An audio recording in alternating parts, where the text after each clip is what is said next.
Hey and welcome everyone, it's Edwin from Scope of Life and Beyond Systems. Again, another progression in the developmental movement series. This time we start to lift the upper body. Now, if you haven't checked out all the other videos in this series by now, then just let me explain very briefly what this whole thing is all about. The basic idea is that there are very fundamental movement patterns that each and every one of us learns as a baby in order to actually create the strength and the basic coordinational patterns to later on be able to stand up, to run, to walk, to dance, to do all those fancy movements that we like to fill our lives with. And since this is such a very fundamental movement practice, it goes beyond all the social conditioned patterns of movement, all the patterns that you copied from parents, copied from friends, and so on and so on. And it really helps to reset the internal coordinational and strength structure in order to support healthy and proper movement and alignment throughout your life.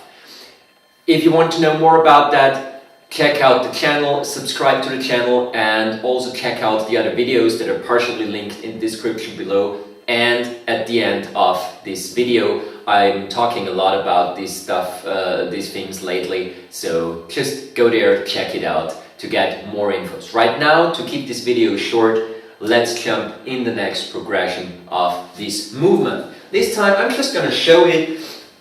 Again, we start lying flat on our backs. Whether or not we start with the legs up or with the legs down doesn't really matter at the moment.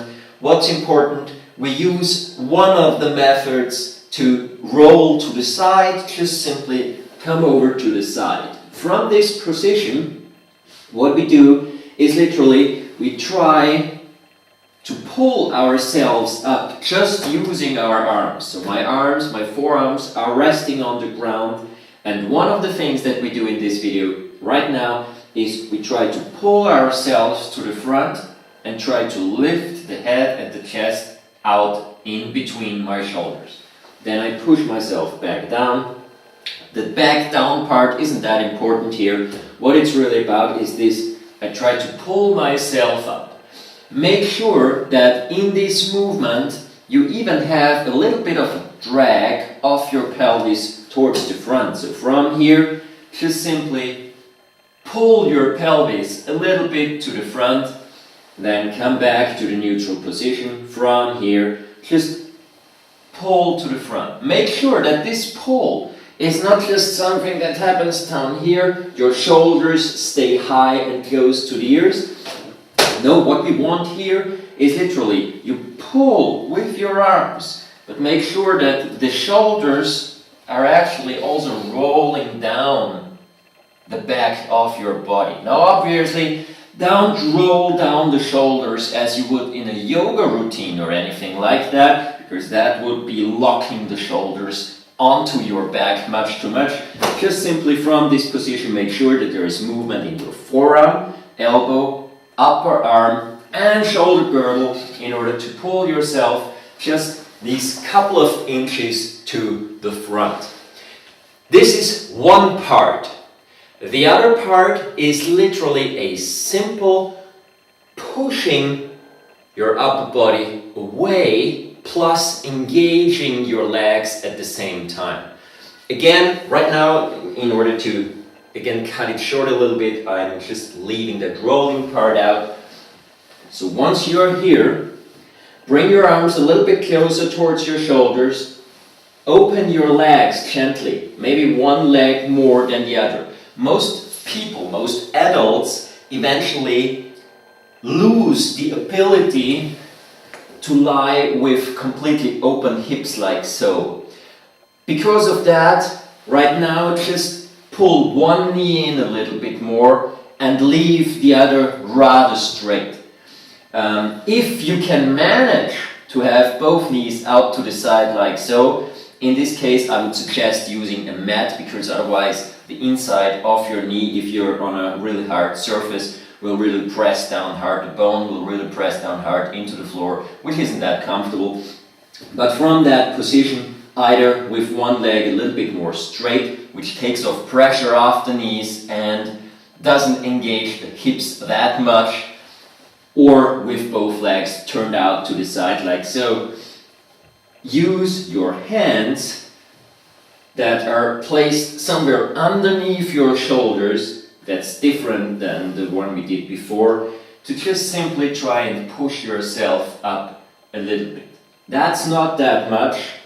Play a bit with how much do you actually need your hands to lift your body, and how much can you leave the hands literally out of the game and start lifting your upper body just simply by using your core structure, your long muscles in the back.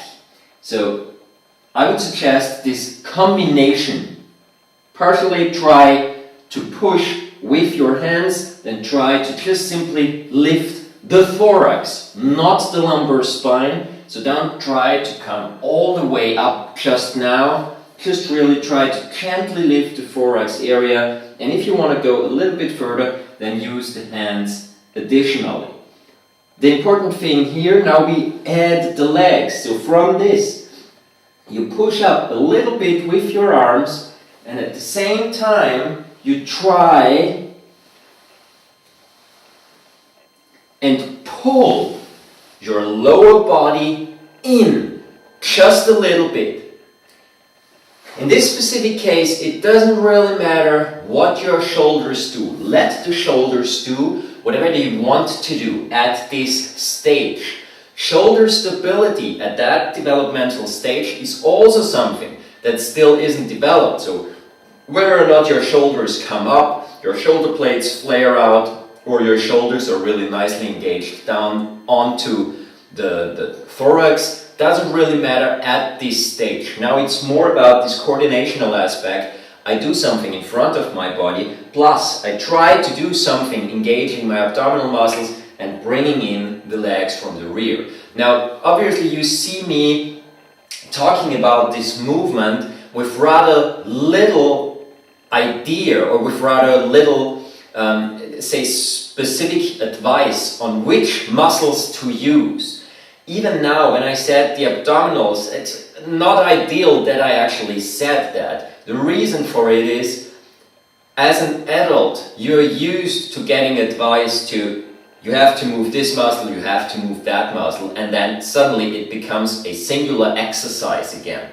And that's exactly something that shouldn't happen.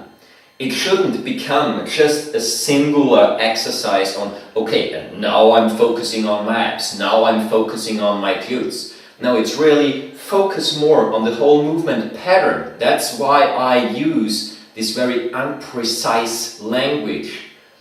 It's really about trying stuff out. The only things that I get more specific in is things that you could hurt yourself, like the inside edges of your knees, like twists for the knees, or pushing up too far so that the lumbar spine gets damaged and stuff like that. That is something where you have to be careful with. All the other things, they're literally explore where your body is at right now, and then go into this progression stuff. So if I'm down here,